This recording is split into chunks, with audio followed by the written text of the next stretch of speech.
All right, let's talk about Bo Nix here having a quite the day against the Dallas Cowboys. Admittedly, a team that seemingly everyone has a good day against, but still, hey, I think there were some questions about Bo Nix after maybe not the best start to the season when, coming off a really good rookie season. I think we wanted to see him put it together for a 4 full quarter game. He was awesome in that fourth quarter against the Giants, but now we want to see if he could keep it going, and he certainly did that. Admittedly, the one mistake we'll talk about right off the bat, the interception, has a receiver going more over the middle in a one-on-one matchup.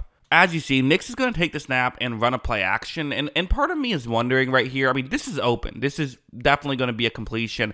I wonder if there was a receiver that ran a wrong route here. Kind of hard to tell when you're not in the huddle, right? But you see how far behind the receiver that throw was. That, to me, anytime I see something like that, I'm like, I wonder if that was a communication thing, not just a horrible missed throw. In fact, a lot of interceptions actually are communication as opposed to missed throws. Communication is so important in football, so got to get that stuff down. Definitely have to make sure that you don't make those mistakes in the future, but they did not make those mistakes for the rest of the game. Let's talk about how they adjusted and were able to really play clean football from that point forward.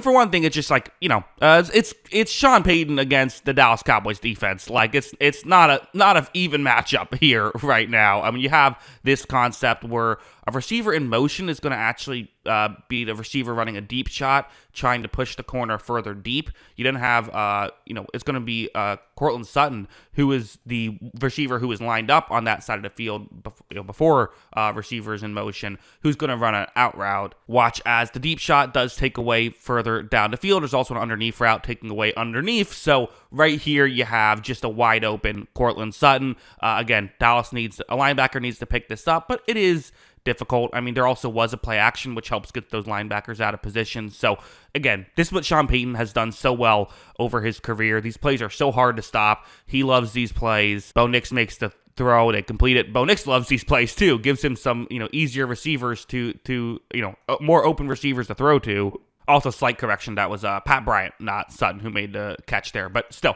you get the idea. Heading over here, you know who we have to talk about? We have to talk about a guard. Yes, don't often get a guard spotlight here, but Quinn Mirnitz, the really good right guard for the Denver Broncos, going to show what he can do. Watch this play. So he's going to go up, block a linebacker, and watch how well this is going to go. That was too easy there for Mirnitz to be able to make that play. So gets one linebacker on the ground. Now you have another defensive back. The defensive back here is more or less just saying, like, I'm just going to go low, cut the offensive lineman and just kind of get him out of the play at this point because you're probably not going to dominate this matchup. But watch Mirnitz kind of absorb that, and then he looks up and says, well, hey, I'm still in this play. He goes around and blocks another Cowboys player who wasn't going to get into the play anyway. Also on the other side of the field, it was a long rushing touchdown. But yeah, that's impressive stuff. Hey, easier to get long rushing touchdowns when you have one offensive lineman blocking 3 different guys on a play,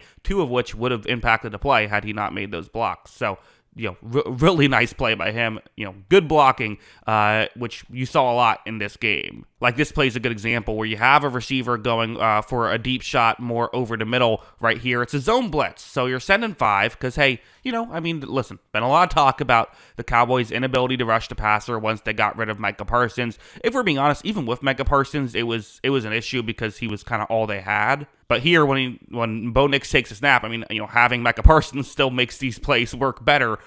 Even with a halfback, J.K. Dobbins picking up a blitz, this is like totally a clean pocket. Nix has plenty of time, and this has been an underrated real asset for the Denver Broncos in the Bo Nix era, is how good they've pass protected. Nix is going to, again, with that kind of time, eventually someone's going to get free, especially when you only have 6 guys in coverage for Dallas.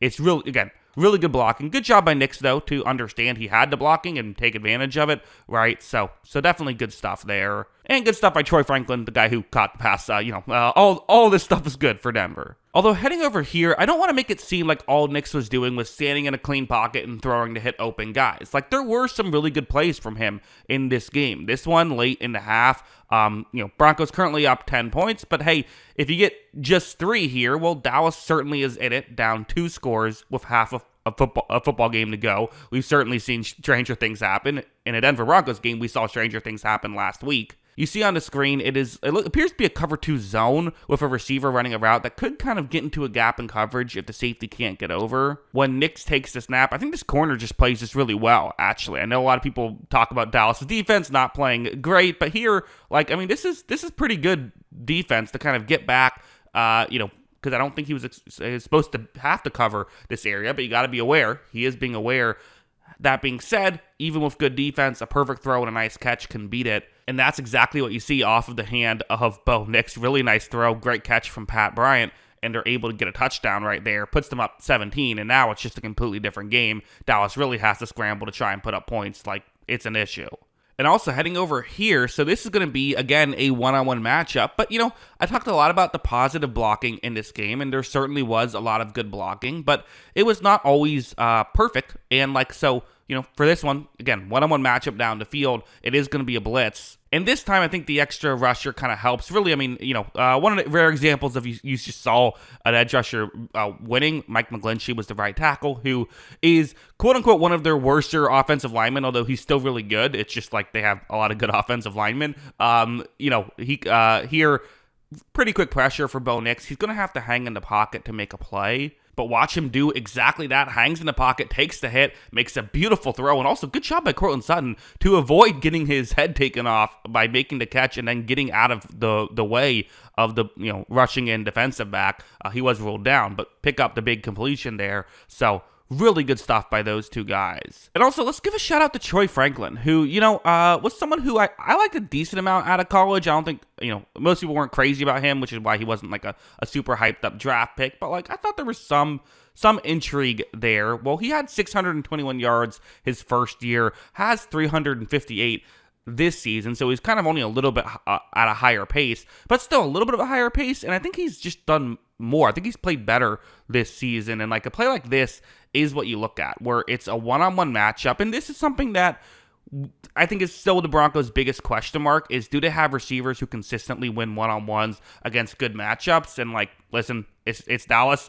You don't really get that test in this game, but still you want to be able to pass an easier test, right? And look at the route that he's running. Just look at it on screen. If he's going to kind of fake as though he's running a post route over the middle, but then get towards the outside. And watch how he's going to sell this so well that when he gets open, look at how open he is. Look at this amount of separation. Again, 3rd and 6, obvious passing situation. To get this much separation, Bo Nix isn't going to miss it. Watch him make a perfect throw. So, yeah, good stuff by the Broncos, who, again, admittedly, Dallas has kind of been the team that you fix all your issues against defensively this season. But still, if there were any issues offensively, again, they had a great fourth quarter, but had been inconsistent. This was 4 quarters of really good football play. They scored 14 in the first, 13 in the second, only 3 in the third, but then 14 in the fourth to, kind of really drive this one home. So really good stuff from start to finish for the Denver Broncos.